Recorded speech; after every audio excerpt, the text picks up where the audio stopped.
តាទៅសពផ្អែមកាលពីដើមឡើយមានពាក្យចាស់ដំណើរថានៅស្រុកមួយភូមិមួយមានតាម្នាក់ដែលគាត់ដាំត្រសក់ផ្អែមជាងគេ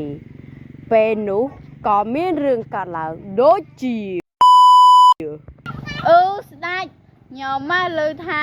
នៅកន្លែងតានោះហ่าលក់ត្រសក់ផ្អែមខ្លាំងណាអូម៉ែណៃផ្អែមម៉ែណៃចឹងទៅហៅតាហ្នឹងឲ្យមកជួបយើងតិចមកបើមិនផ្អែមមកយើងនឹងកាត់កតានោះឲ្យងាប់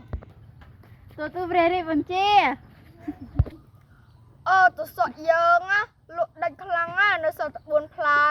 4ផ្លែនេះហាបើសិនជាមានអាគេទិញបង្ហាយយើងនឹងប្រម៉ូហ្វិនឲ្យវិញហ្មង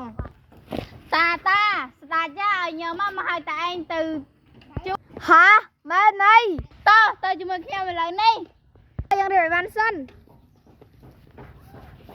នេះព្រះរាជច្បាប់មកដល់ហើយណែតាខ្ញុំលើគេថាតាឯងលក់ត្រសក់ផ្អែម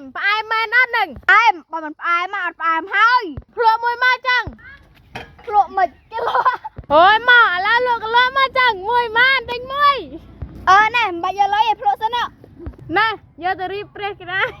ចេះលោកស៊ុយខ្លួនឯងអាងទៅស្ដាច់ប្រាក់រហូតណែស៊ីផ្អែមមែនតើបើសផ្អែមមកផ្អែមតាត្រសក់ចាប់ពីថ្ងៃនេះតើយើងនឹងធ្វើចំការសសក់ឲ្យឯងមួយចំការនោះបើគ្មានការអនុញ្ញាតពីយើងទៅហាមលក់ឲ្យអ្នកណាគេទាំងអស់អញដឹងឲ្យមិនចាស់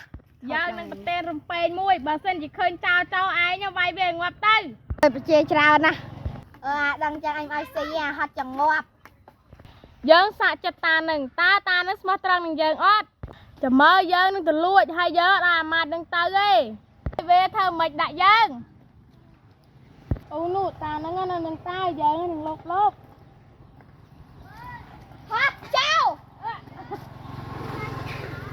យីមកចង់លួចផងយើងមិនលំពេងណាចុយបាត់ព្រមហាក់សតនាយមកយកវាឃើញផងរត់ទៅកន្លែងតាសសហ្វិនហាព្រះរាជាសកត់ហាព្រះរាជាយើងបានឃើញមកហើយយើងអត់ដឹងទេបើព្រះរាជាសកត់ចឹងមានណាគេធ្វើស្ដេចបន្តណាគេវៃតាទៅជាមួយខ្ញុំគួយឲ្យតាឯងទៅស្ដេចបន្ត